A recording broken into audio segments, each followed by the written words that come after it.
আসসালামু আলাইকুম রহমতুল্লাহ বরকাত। ব্যারিস্টার আরমান সাহেবের কথা আমরা অনেকেই জানি, যাকে গত জুলুমবাজ সরকার বছরের পর বছর কী করছেন, আয়নাঘরে রেখে জুলুম করছেন।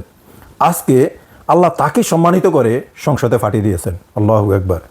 আমরা আজকে তার মুখ থেকে সেই হৃদয় বিদারক কথাগুলো শুনবো। চলুন শুনে আসি। আমি আজকে এখানে দাঁড়িয়ে আছি একটি অন্ধকার ঘর থেকে ফিরে এসে, যেখানে আমার মতো আরও শত শত লোককে নিয়ে যাওয়া হয়েছিল, কিন্তু তারা আর ফিরে আসার সৌভাগ্য তাদের হয়নি। তাদের পক্ষ থেকে, তাদের পরিবারের পক্ষ থেকে একটি বিশেষ বিষয়ে আপনার দৃষ্টি আকর্ষণ, এই মহান সংসদের দৃষ্টি আকর্ষণ করতে যাচ্ছে। আমরা যারা গুমের শিকার, সে অন্ধকার ঘরে আমরা মৃত্যুর প্রহর গুনছিলাম। আমরা মনে দিয়েছিলাম এই অন্ধকার ঘরে আমাদের মৃত্যু হচ্ছে, হয় তারা আমাদেরকে হত্যা করবে, এখানে আমাদের মৃত্যু হবে। কথা বলার কেউ ছিল না আমাদের। কীট পতঙ্গ, পিঁপড়া, টিকটিকের সাথে কথা বলতাম। বাইরে বুঝতে পারতেন না বাইরে কি দিন না রাত। মনে হতো জীবন্ত কবর দিয়ে দেওয়া হচ্ছে। মনে হতো যে মৃত্যুর থেকে হাজার গুণ ভালো। মনে করতাম যে আজকে রাতে হয়তো হত্যা করা হবে। এভাবে মৃত্যুর প্রহর যখন গুনছিলাম, একদিন রাতে টেনে হিসছে যখন আমাকে সেখান থেকে বের করছে, আমি ধরে নিয়েছি এখন আমাকে হত্যা করা হচ্ছে। আমি সূরা ইয়াসিন পড়া শুরু করলাম যাতে মৃত্যুটা সহজ হয়, কিন্তু পরে জানতে পারলাম কিছু বাচ্চা ছেলেমেয়ের জীবন দিয়ে, চোখ হারিয়ে, পা হারিয়ে, ফ্যাসিবাদকে ভিতরে তুকে আমাদেরকে আবার দুনিয়ার আলো দেখার সুযোগ করে দিয়েছে। মানে এই সংসদকে যদি বলতে হয় তাহলে বলতে হবে মজলুমদের মিলন বেলা।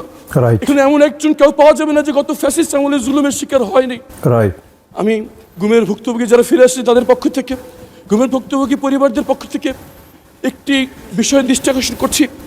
আমরা স্তম্ভিত হয়ে লক্ষ্য করছি আমাদের সাথে যা করা হয়েছে, এই জুলুম যদি এই বাংলার মাটিতে আর কোনোদিন না হয়, সেই নিশ্চিত করার জন্য যে দুটি আইন করা হয়েছিল, গুম প্রতিকার এবং প্রতিরোধ আইন এবং মানবাধিকার কমিশন আইন, বিশেষ কমিটি এই আইনগুলো বাতিলের সুপারিশ করেছে। মাননীয় স্পিকার, কেমন করে যে নিজের গুমের শিকার ভুক্তভোগী, যে প্রধানমন্ত্রী নিজের টর্চারের শিকার, তারা কেমন করে এই আইন বাতিলের পরামর্শ দেয়? মাননীয় স্পিকার, আমরা জানতে চাই কাদের কাদের। ধন্যবাদ মাননীয় স্পিকার। শুধু একটি কথা বলে শেষ করছি।